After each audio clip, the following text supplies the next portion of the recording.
Hello, hello. Here we are. We're going to take some decision making out of over.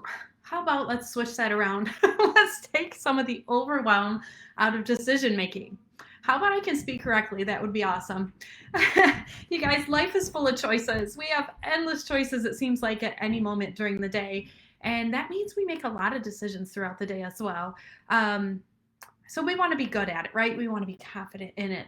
So, you guys, my name is Kate Wood. I am a life coach, I'm a health coach, personal trainer, mom of five. I am a reformed decision making avoider. I didn't even realize what I was doing at the time till I started getting coaching. And I was like, oh, wow. Okay, there's some things that are a little bit off here. So, what happens, you guys, when we are like avoiding just making decisions? It kind of decreases our confidence and like our ability to even make good decisions, to have like efficacy in our life. That's like a psychology word there. And then sometimes when we kind of have other people make decisions for us kind of by default, or we almost ask them to make it, if we don't like how it turns out, we may end up resenting them. And I don't really think that's fair, do you? Right? So you guys, let's think about this. If it involves your life, and a lot of your life, why would we ask someone else to make those decisions for us? Again, it doesn't make a lot of sense. We're like, confident women, we can make some decisions, right? And also, like, we have a certain amount of time and energy each day. So we don't want to waste our time in some of the goofy things that we do to try to avoid decision making, which we will talk about in a minute. So when we solve this problem, we have a lot more confidence, which is awesome. That's a great way to come out of overwhelm. You guys know I love to coach women, help them come out of overwhelm and build their confidence. And then I don't know if you've noticed, but have you ever seen, like, if you make the decision, you kind of take more ownership of it? We want to be like involved in our life, right? Not kind of like by default and just letting everything kind of happen. That doesn't feel great. Um, so let's hop right in. Um, so step number one, just start to pinpoint, start looking. Are there areas of your life where seems extra challenging to make a decision? I know for me in the past, making big money decisions. Boy, I didn't like that. I was like, here, husband, how about you decide? I didn't want to do it. Another one can be, we don't like to make decisions if it may involve some confrontation or like rocking the boat. A lot of us really value like peace and harmony, but um, sometimes we have to have some difficult conversations. We have to make that decision. Again, we're big girls, we can do it. And then sometimes we avoid making those bigger decisions. There's a lot of different reasons for that, a lot of mindset things that go into it, which we'll delve into a little bit. So here's a story from my own life. I notice sometimes I use my to-do list. It sounds weird. Stay with me. I use my to-do list to kind of keep track of what I might be avoiding. Because a lot of times what we're avoiding is actually what's causing our overwhelm. So I noticed that from week to week on my weekly brain dump, and then even like daily, I had search high school graduation requirement. Sounds exciting, right? That was on my list and it was not getting crossed off. And it really should not be a long task. But I was like, gosh, I just kind of sat down and got a little curious. I'm like, why am I avoiding this? Why is this not getting crossed off? This is probably a 15-minute task and it's been weeks. I've still not done it. And it's important that I do. And I realized there's a couple little mindset things at play there. Number one, I cannot believe my oldest, I'm a homeschool mom. I didn't mention that. My oldest is going into high school. And so I'm kind of really realizing like, ooh, he's growing up and I don't know if I'm quite ready for all of this. Number two, I know I had tried to search it before. I had a little bit of trouble. Believe it or not, our state did not make it super clear. Like, these are your guidelines. So I was a little bit confused. And I let that kind of be an excuse.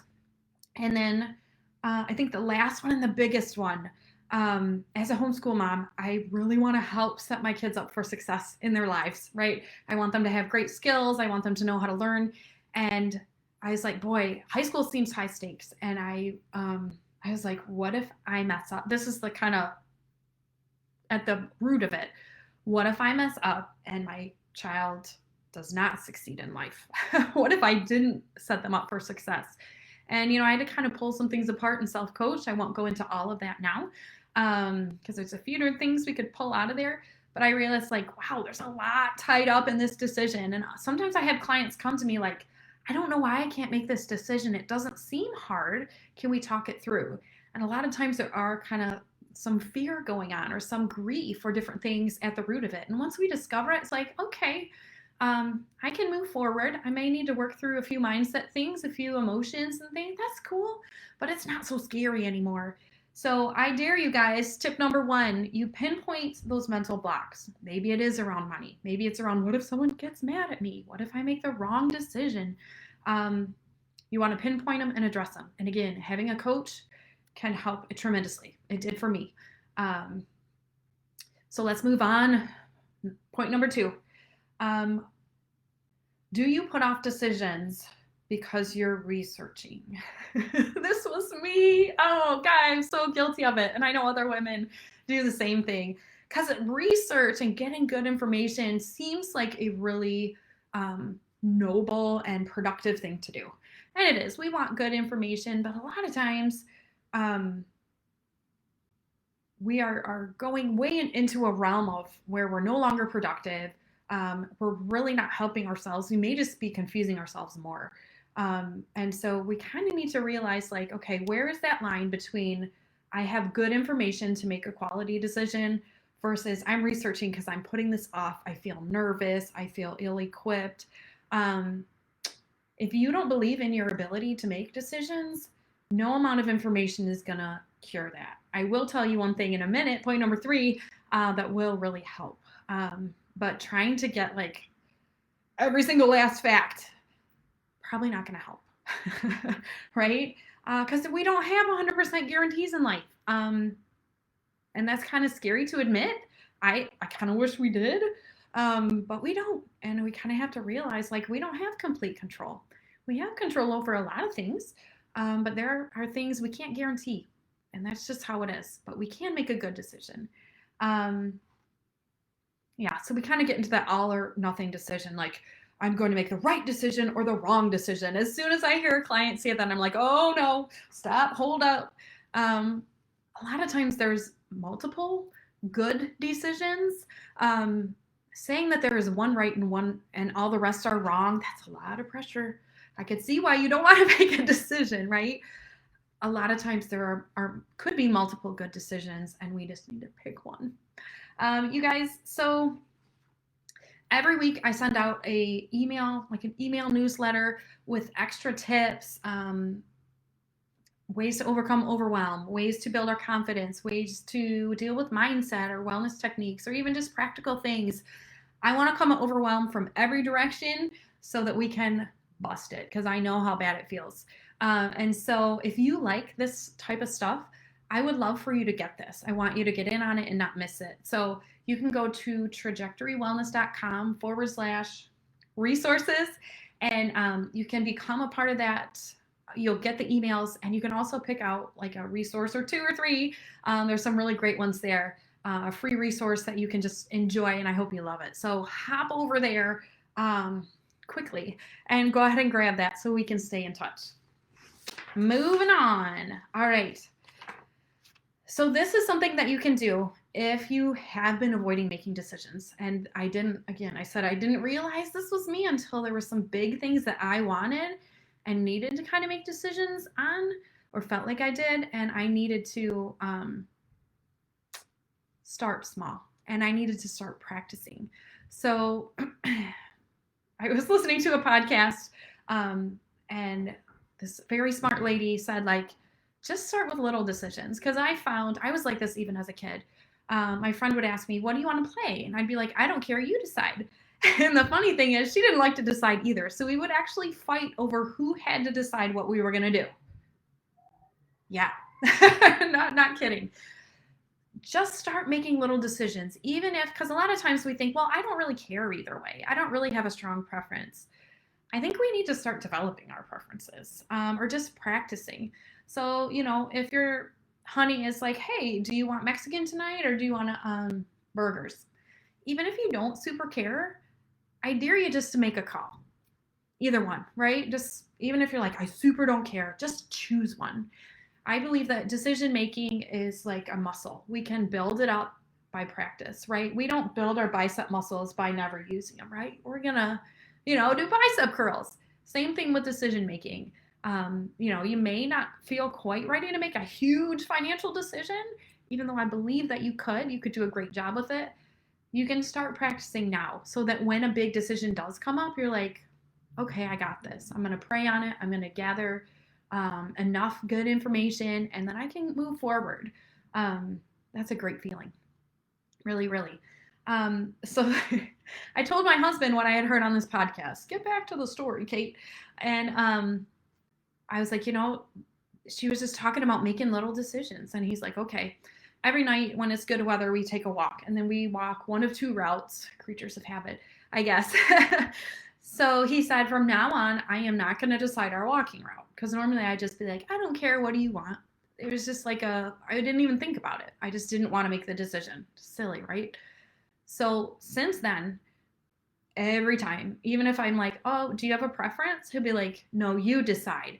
And so it sounds silly, but every time we do it, I decide which route we take.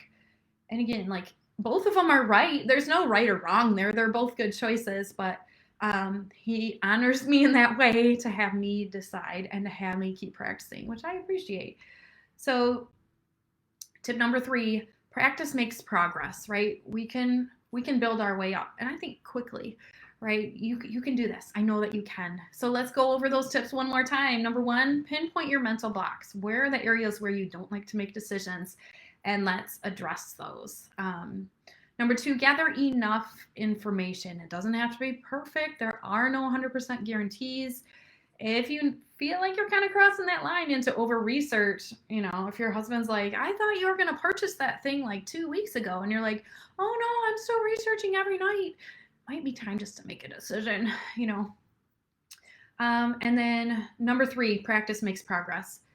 If you have been in the habit of just letting other people decide, letting life decide, like you let deadlines pass and you're like, oh, I guess I can't make that decision anymore, it's made for me, start small. Choose where you're going to walk. Choose what you're going to eat. All these different things.